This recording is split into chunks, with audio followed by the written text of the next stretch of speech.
I decided to have a little presentation, and I'm recording it in this format so that we can refer back to it whenever we need to. But basically, we have people on campus that actually, we have a lot of new people on campus who were not part of the original group that heard everything related to our school and what our program would be. And I know that a lot of you are meeting with Candy, and you're going to be working with her, and you're working with your partner communities. So I really wanted to be able to just go in and give some explanation and some reminders on what personalized instruction at RB21 really looks like. To help us out, I made this little T-chart here. So we have personalized instruction and we have integrated instruction. Those are the two primary formats that we have here at RB21 that make us unique and different. We recognize that our students need to have their needs met where they are at. And our growth mindset really leads into that. We want our students to understand that everybody can grow and get better. However, we also need students to be exposed to rigorous grade level content. Every student. They need to be able to hear higher level thinking from their peers. They need to be able to hear students making inferences. They need to be able to hear, and if you have the kids who are struggling with reading comprehension and they're all lumped together every day and they are never exposed to rigorous content and they're never working with other students collaboratively who have different thoughts than they do and different strengths than they do, then we are doing a complete disservice to them. So, and basically it's the equivalent of tracking, which is not what we are about. We are about meeting kids where they're at and providing personalized learning while also providing opportunities for them to get rigorous grade level content. So if you look here, just as a recap, what is personalized learning? It is based on the need of the student. It might be targeted for below students or above students. So it might be providing challenges to some students. It might be providing on grade level topics for some students. It might be providing below grade level instruction. Whatever that child needs is what we give them during personalized learning time. This would be when you do guided reading. It would be when you do guided math. It's when you have small groups. It's when you have ST math. It's when you have literature circles, maybe for kids that are higher and need a challenge. Integrated learning is where we do grade level content. Every child in the room is getting 5th grade level content, and it's rigorous. The difference is we can differentiate. So everybody's reading a grade level book, but maybe some of them are reading independently, maybe some are reading with a partner, maybe some are reading with the teacher, maybe some are listening to the book on tape. We are all reading the same rigorous grade level content, but it's being differentiated based on the level that I'm at. As teachers, we have to provide the differentiation to ensure that every child is getting access to that high level content.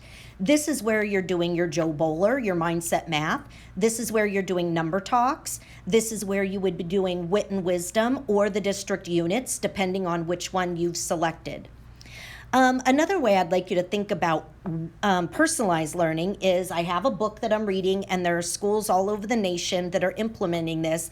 They are calling basically what we're calling personalized learning. They are calling WIN time.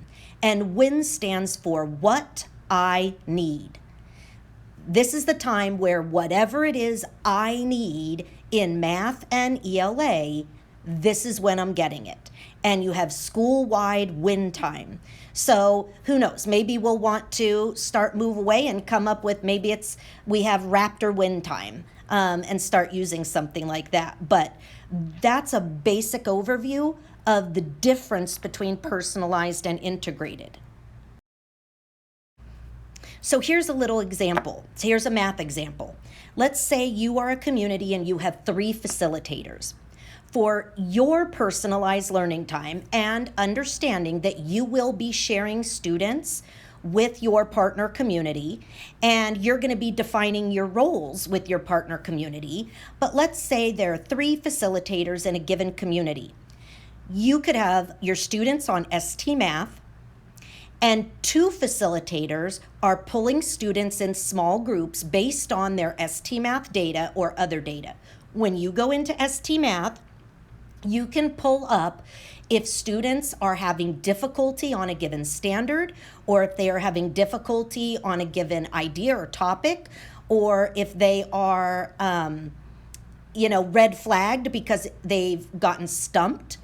You can pull students based on that information. If you are giving other types of number sense data, or most of it will be number sense and number relationships, you could pull small groups based on that as well. While you have 2 facilitators that are pulling students to work in those small groups, which also could be if you have a group of 5 students that are all stumped on a puzzle, you could pull all 5 of them together and you could really talk them through, asking them the question, using the model that ST Math has provided for helping them work through a difficult puzzle or problem. Meanwhile, your remaining facilitator is walking around the room doing formative assessment. They are watching what the students are doing. They're making notes of what the students are accomplishing, how well they're doing. If they see a student that is stuck, they're asking questions to help move them forward.